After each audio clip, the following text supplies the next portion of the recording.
Tragedi kematian Mirna berawal dari kepulangan Jessica yang selama ini tinggal di Australia ke Jakarta pada Desember 2015. Berteman baik dengan Mirna sejak masa kuliah, Jessica sudah lebih dulu bertemu dengan Mirna dan suaminya Arif untuk makan malam bersama pada 8 Desember 2015. Mirna dan Jessica kembali mengatur pertemuan pada 6 Januari 2016. Kali ini mereka tak hanya bertemu berdua, namun bersama 2 orang teman lama mereka selama berkuliah di Australia. Pembicaraan tentang pertemuan tersebut diawali dari grup WhatsApp yang dibuat Mirna untuk menyapa teman-teman kuliahnya termasuk Jessica. Mereka sepakat untuk bertemu di Cafe Olivier yang berada di salah satu pusat perbelanjaan di Jakarta Pusat yang dianggap lokasi paling strategis. Memutuskan untuk ketemu tanggal 6, tapi sebelum itu saya kan tanya mau di mana gitu kan. Ini masih di bulan Desember. Masih bulan Desember ya? Sebelum tahun baru ini. Terus lalu Hani menyusukan dua restoran. Saya langsung lihat websitenya dua-duanya itu, saya mau pilih yang mana gitu. Itu benar-benar cap-cip-cup aja, soalnya saya nggak tahu, nggak pernah ke sana. Lalu saya pilih salah satu, sesudah pilih salah satu itu ya sudah ya mereka ya kayaknya ya oke-oke aja gitu. Terus ya Natal, tahun baru lewat gitu kan. Itu masih ada perbincangan atau masih ada hubungan komunikasi setelah chat yang menentukan tempat akan bertemu di mana di bulan Januari itu. Apakah setelah itu masih ada komunikasi dengan Mirna maupun dengan Hani ataupun dengan teman-teman lain di grup chat itu? Basa-basi aja ya. Nih selamat Natal, tahun baru gitu-gitu. Lu ngapain aja? Oh ya yang satu bilang lagi di luar kota apa ngapain. Maksudnya ngomong basa-basi gitu loh, nggak ada yang sampai gimana. Lalu pada tanggal 6 itu saya waktu makan, saya kan di sini belum nyetir ya, soalnya kan masih belum biasa, takut kan di sini kan semerawut gitu, ada semerawut. Jadi saya waktu makan pagi diantar sama, saya bilang sama ayah saya kalau minta tolong antarkan ke Grand Indonesia sekitar jam 4.30, soalnya kan ketemunya sekitar jam 5-an, mereka kan selesai kerja. Lalu ayah saya bilang itu dari sini ke Grand Indonesia melewati 3-in-1, kawasan 3-in-1. Jadi harus berangkat lebih pagian. Jessica tiba di lokasi pertemuan sekitar pukul 4 sore, lebih dulu dari teman-temannya yang lain. Usai memesan tempat, Jessica berjalan-jalan di mal sambil menunggu teman-temannya yang belum datang. Ia menyempatkan diri berbelanja hadiah kecil untuk ketiga temannya, termasuk Mirna. Saya bilang booking buat 4 orang. Anda reserve? Iya. Lalu sesudah itu. Anda yang menentukan tempat duduk atau mejanya yang mana? Bukan. Saya tidak tahu itu akan ditempatkan di mana. Saya cuma itu tertutup. Itu kayak meja depan gitu, jadi kayak Anda hanya reception. datang ke pelayannya, dia cuma bilang saya mau reserve buat 4 orang. Dan mereka menentukan lokasi meja di mana. Iya, tapi belum itu. Saya kan sesudah itu saya keluar dulu jalan-jalan kan di mallnya situ sambil nunggu. Dan Anda booking atas nama Jessica. Jadi saya ingat waktu saya bilang sama teman-teman saya itu kalau saya bakal datang sekitar jam 4-an, soalnya mau menghindari 3-in-1. Terus almarhumah Mirna ada bilang kalau dia mungkin bisa datang jam 4-an juga, karena dia mungkin nggak enak ya kalau saya nunggu kelamaan sendirian. Tiba kembali di Cafe Olivier, Jessica diarahkan untuk duduk di salah satu meja. Yang percakapan sebelumnya, saya bilang kan saya datang duluan. Ini saya ketemu menunya di website Zomato itu, terus saya screenshot, saya kirim ke mereka. Gue pesenin dulu deh, itu jus buah-buahan gitu menunya yang saya kasih. Yang menentukan jus buah-buahan itu Jessica sendiri atau memang mereka memilih berdasarkan screenshot yang Jessica kirimkan ke grup WA itu? Menunya ya kalau lihat di websitenya itu setiap foto lain-lain bagiannya. Jadi betul. Ada yang bagian satu list buah-buah, yang ada satu food bagian dan macam-macam kan? Iya, betul sekali. Jadi saya ambilnya yang jus buah aja ya, itu saya kasih ke mereka. Artinya mengarahkan untuk memesan jus buah itu datang dari Jessica? Iya, saya bilang, oh gue mau traktir nih gitu. Tapi sebenarnya ya saya mau traktir Mirna kan, karena dia udah 2 kali. Desember 2015 itu. Iya.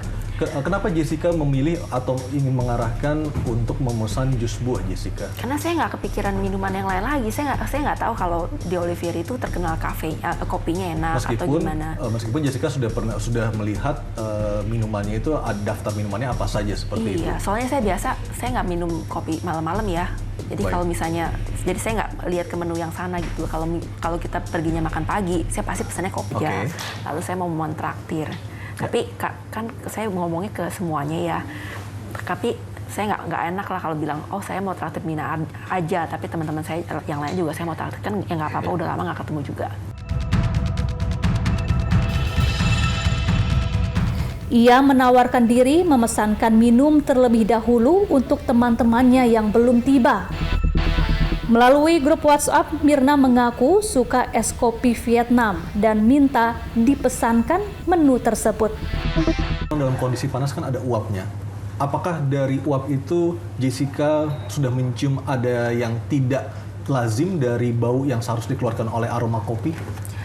Pada saat itu tidak ya. Saya pertamanya berpikir kalau mungkin ada, tapi saya pikir-pikir lagi kayaknya tidak ada bau yang mencurigakan. Jadi normal saja. Warnanya pun juga warna kopi, warna khas kopi. Di bawahnya kan ada susunya. Betul. Susunya kayak susu kental gitu ya kelihatannya. Artinya dalam gelas itu hanya ada cairan kopi plus susu seperti itu. Jadi gelasnya yang di bawah ada susunya setengah gitu, putih aja.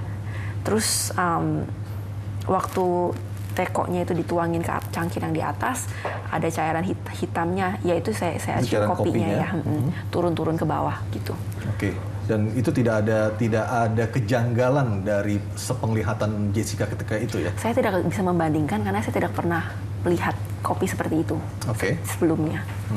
Lalu berapa lama setelah kopi itu datang atau dihidangkan di meja dengan kedatangan Mirna dan Hani? Sekitar 15 menit. Oke. Ketika itu apa yang terjadi, Jessica? Pertama kali Jessica ketemu Mirna dan Hani? Oh iya, saya kan sebelumnya kan saya waktu bilang saya udah sampai di restoran itu, si Mirnanya enggak, pas saya SMS dia pertama waktu baru sampai, saya bilang udah di sini jam 4-an itu. Dia bilang, oh iya saya masih meeting, tapi ya masih jam 4-an gitu. Oh ya udah. Nah itu pas saya pesen minumnya sekitar jam 4.30. Jadi saya pikirnya si Mirna bentar lagi datang gitu kan dia bilang sekitar jam 4. Dan si Hani belum ngomong apa-apa pada saat itu. Jadi saya pikir ya selesai kerja lah ya, jam 5 lewat kali dia baru datang. Setelah Mirna dan Hani datang, posisi Mirna kan kalau kita melihat prarekonstruksi ada di tengah, diapit antara Jessica dan Hani, benar seperti itu? Iya benar. Posisi duduknya? Iya. Itu siapa yang mengarahkan? Apakah memang kejadiannya alami saja, tiba-tiba Anda duduk bertiga dengan posisi almarhumah Mirna berada di tengah antara Jessica dan Hani? Itu alami saja. Jadi saya nggak perhatiin ya, itu duduknya di mana aja kan terserah. Cuman kan bangkunya kan emang bulat, setengah lingkaran. Saya pertamanya waktu mereka belum datang, saya duduknya di tengah-tengah. Terus saya aja nggak tahu kalau Hani itu akan datang bersama Mirna, karena si Mirna bilangnya sekitar jam 4, si Hani selesai kerja sudah jam 5, saya pikir. Lalu tahu-tahu mereka datang jalan dari ujung berdua. Saya pikir, oh iya udah datang ya, saya senang aja. Ketemu, terus saya berdiri. Saya peluk satu-satu. Terus saya masuk dari yang sebelah sini duduk, terus si Mirna masuk dari sini, terus si Hani duduk di sebelahnya. Artinya Mirna di tengah. Dan setelah itu apa peristiwa berikutnya yang terjadi, Jessica? Peristiwa berikutnya saya kurang begitu ingat ya, kayak ngomong yang basa-basi aja lah, kayaknya lu apa kabar gini-gini. Lalu si Mirnanya melihat kan itu ada kopi gitu kan, terus dia bilang aja, oh ini Vietnamese ice coffee, oh iya. Terus habis itu dia, pas dia benar-benar minumnya itu saya nggak lihat begini, soalnya kan dia duduknya di sebelah saya gini. Ya, di sebelah kanan Anda berarti ya? Kanan saya. Saya nggak perhatiin, nggak melihat kayak Jessica sedang gini. Apa ketika itu? Nah itu dia, saya lagi lihat pertama kali minum kopi itu. Lagi lihat apa, kemana, saya lupa. Mungkin lagi lihat menu, apalagi lihat Hani, apalagi memperhatikan orang lain. Kalau ngelihat Hani sih harusnya juga melihat Jessica, iya, berarti kan? bukan melihat Mirna kan? Iya. Karena posisi Mirna kan di sebelah kanan Anda kan? Saya nggak nyangka bakal sampai ditanya kayak gini ya. Kadang-kadang kan kalau ketemu di restoran sama teman-teman kan kita casual aja mainnya yang natural aja lah, nggak perhatiin saat detik itu lagi lihat kemana gitu loh. Yeah. Kalau mungkin dia di depan saya begini, saya bisa lihat ya, oh dia langsung minumnya caranya begini. Lalu saya tahu Mirna itu sudah minum karena habis dia minum, dia bilang rasa kopinya nggak enak. Terus, it's awful, dia bilang seperti itu. Nggak enak, aneh gitu. Terus sodorin ke muka saya gini, suruh cobain. Terus saya cium, wanginya emang nggak enak. Saya nggak pernah cium kopi wanginya. Kenapa Jessica tidak mencicipi atau mencobanya? Waduh, aromanya saja sudah kayak gitu, saya tidak. Dan aroma itu tidak pernah atau sebelumnya tidak tercium oleh Anda ya ketika kopi itu dihidangkan di atas meja? Iya, sampai didekatkan gitu baru tercium. Lalu saya ingat masnya yang tuangin tekonya itu, dia bilang kopinya strong katanya gitu. Itu setelah itu pas lagi dihidangkan, sorry. Pas dihidangkan, iya. Artinya sebelum Mirna datang? Iya, sebelum Mirna datang. Oke, ketika Anda disuruh mencium, reaksi dari Mirna dan Hani seperti apa? Saya nggak lihat Hani, cuma si Mirnanya ya kayak mukanya kayak baru ngerasain nggak sesuatu yang nggak enak gitu. Ya terus saya cium kan, oh iya kok wanginya aneh gini. Gitu, apakah Hani juga menciumnya? Nah saya abis itu langsung si Mirna tangannya langsung begini, suruh saya ambil air, katanya aja ambilin air dong, tolong cepetan gitu. Itu diucapkan oleh Mirna. Oke. Nah saya langsung jalan kan ke arah bar kan, lari itu saya sebenarnya. Oh Anda tidak memanggil pelayan tapi langsung lari ke arah bar? Karena nggak ada pelayan di sekitar itu pada saat itu. Jadi saya lari menuju ke sana, terus pelayannya ada di situ, tuh saya bilang mau minta air putih gitu. Terus pelayannya tanyanya macam-macam, oh mau merek apa, mau sparkling water atau apa. Saya bilang udah air putih aja pokoknya. Ketika melihat Mirna reaksinya sedemikian hebat setelah meminum kopi Vietnam itu, Jessica panik? Ntar dulu, saya belum sampai. Baik, silakan. Iya, jadi waktu baru minum, dia kan cuma bilang mukanya kayak baru ngerasain sesuatu yang pahit atau nggak enak gitu kan. Lalu dia minta air, suruh saya ambil air. Nah saya nggak lihat tuh pada saat itu, saya kan lagi ngomong sama servernya di daerah, jadi jalanan tengah-tengah antara bar, ini saya dan pelayan, ini Mirna sama Hani di sini kan.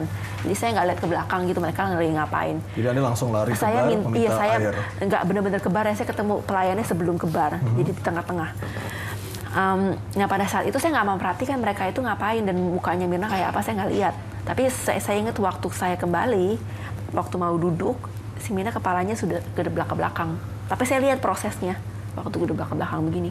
Hani reaksinya seperti apa ketika? Ya kita berdua langsung kayak bangunin si Mirna kan dari dua sisi, tangannya di gini-gini. Ketika itu?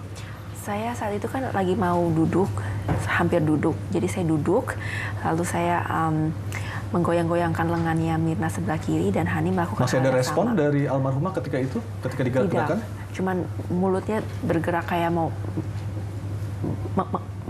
napas gitu ya mulutnya. Tapi tidak ada kata-kata yang keluar? Oh tidak ngomong sama sekali. Okay. Matanya terbuka setengah saja, terus pandangannya kosong. Lalu Hani yang di sebelah kanannya almarhum Mirna juga melakukan hal yang sama dengan saya, mencoba untuk membangunkan Mirna karena kita nggak ngerti kenapa itu. Jadi setelah Anda membangunkan almarhumah Wayan Mirna Salihin tidak ada respon, selanjutnya apa yang terjadi? Sudah banyak orang yang merhubungi kita. Petugas-petugas juga mulai pada berdatangan dan mencoba melihat denyutnya Mirna. Pokoknya mencoba membantu semuanya. Berapa lama bantuan pertama itu diberikan di meja itu ketika itu? Hanya hitungan detik. Orang-orang pada datang ya. Itu tapi pengunjung restoran ada yang berdatangan, tapi mereka ya melihat kan, mencoba membantu, tapi yang membantu itu petugas. Baik, setelah itu inisiatif untuk membawa almarhumah Wayan Mirna ke klinik datang dari siapa? Datang dari diusulkan oleh salah satu petugas di sana. Klinik ketika itu kondisi Mirna seperti apa? Kondisinya sudah tidak sadar, tapi matanya masih terbuka. Siapa yang menghubungi atau memberitahu suami korban ketika itu? Hani. Betul. Saya tidak tahu nomornya suaminya korban. Hani menelpon suami Mirna? Iya. Lalu dia menelpon dan saya sempat mendengar ya, si Hani mengatakan kalau Mirna mulutnya keluar busa gitu katanya. Lu datang dong gitu, datang cepetan gitu. Ya, terus saya mendengar abis itu si Hani bilang, oh gua nggak berani, soalnya ini mulutnya udah ada busanya. Tapi ketika itu Anda tidak tahu apa yang sedang diperbincangkan persisnya antara suami Mirna dengan Hani? Tidak tahu? Saat itu saya tidak tahu. Oke. Lalu setelah itu? Lalu setelah itu terungkap kalau suaminya meminta Hani memberikan teh manis hangat. Tapi tapi saya tidak tahu itu pada saat kejadian. Lalu si Hani tutup teleponnya dan dia bilang ke semua orang kalau suaminya sedang menuju ke sini. Lalu yang petugas... Posisi Mirna waktu itu sedang dibawa menuju... Belum, itu masih duduk. Masih duduk di kafe? Masih duduk. Lalu kursi roda datang di sebelah sini, lalu saya keluarkan, terus kita semua gotongan ya bantuin Mirna ditaruh di kursi roda. Lalu didorong sama seseorang pelayan restorannya menuju ke lift, terus kita turun ke bawah semuanya. Nah di bawah situ baru ada klinik, jadi kayak di tempat parkir gitu kliniknya. Lalu ada dokter di bawah situ.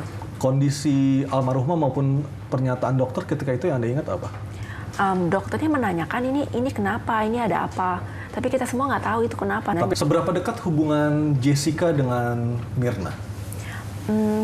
Kita teman kuliah ya waktu di sana. Teman kuliah beda jurusan tapi ya? Iya sedikit beda, tapi nggak beda-beda banget sih. Tapi kita nggak pernah sekelas. Tahunnya sama. Apa yang bisa membuat Jessica dan Mirna dekat di kampus? Dibilang dekat sekali juga tidak. Kita cuma teman yang sama-sama orang Indo. Karena kita kuliahnya di Australia kan banyak orang yang dari mana-mana kan. Kalau ketemu orang Indo kan. Indonesia, iya betul. Jadi dekat. Iya. Kalau di sini mungkin kan semuanya orang seperti ya? Bukan. Jadi teman biasa. Teman biasa, teman kuliah.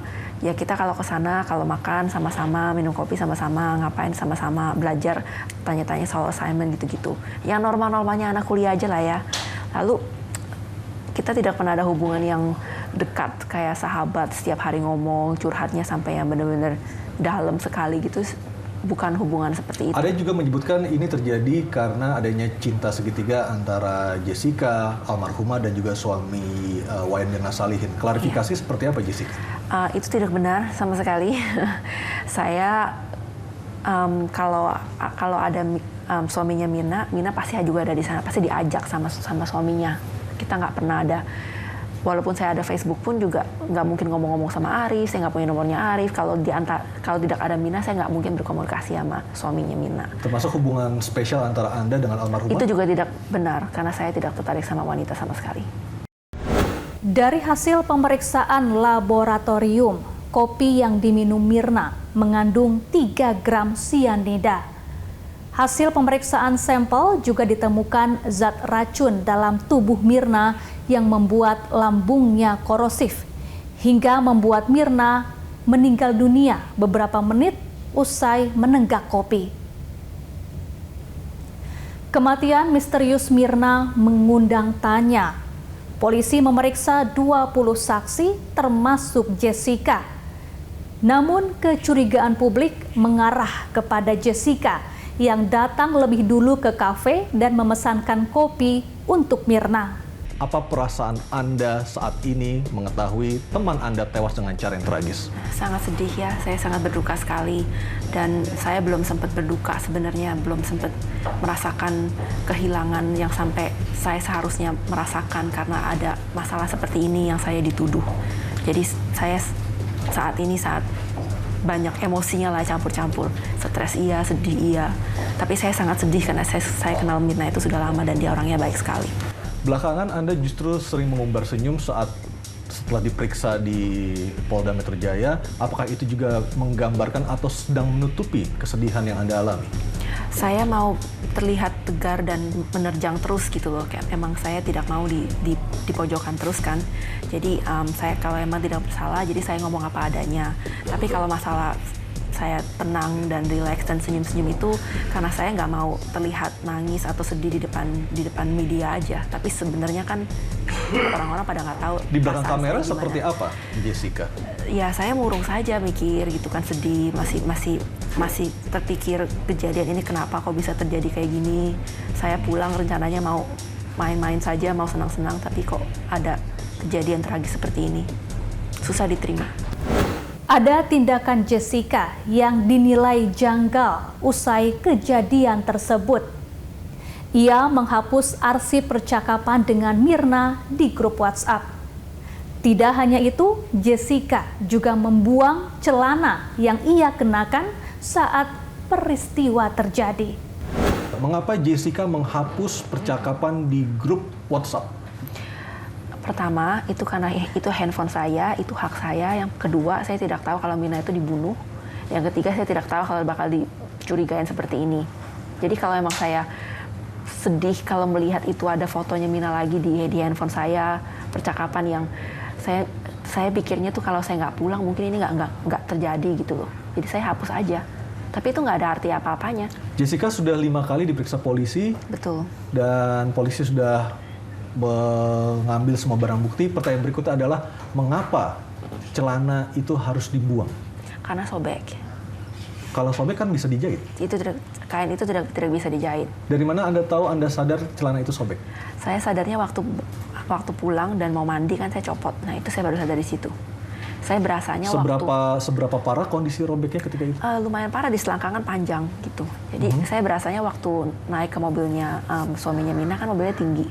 Itu kayaknya saya duduknya buru-buru gitu. Jadi pada saat itu terjadi. Tapi karena saya pikirannya lain, jadi udah nggak kepikiran kalau nggak berasa gitu loh. Jadi sampai rumah Anda ganti baju melihat sobek. Lalu yang Anda lakukan apa? Taruh di keranjang cuci baju kotor. Oke. Itu refleks aja tiap hari kan kayak gitu. Lalu saya nggak inget lagi sampai besoknya saya pergi keluar makan pagi ya sama ayah saya. Terus waktu pulang pembantu saya bilang, itu celana yang kamu kemarin sobek gitu. Terus saya baru ingat, oh iya ya kemarin ini kan kelihatan sebentar kan sobek kan. Oh ya udah dibuang aja. Saya bilang begitu. Sudah berapa lama Anda memakai celana itu?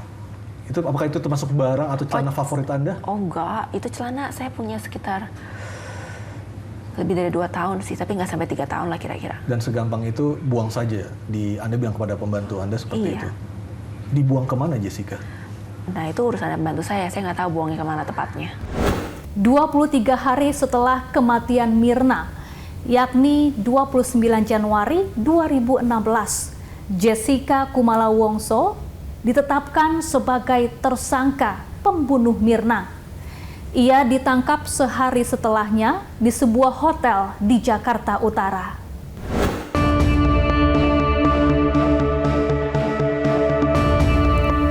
Pada Februari 2016, polisi menggelar serangkaian rekonstruksi kematian Mirna di Cafe Olivier.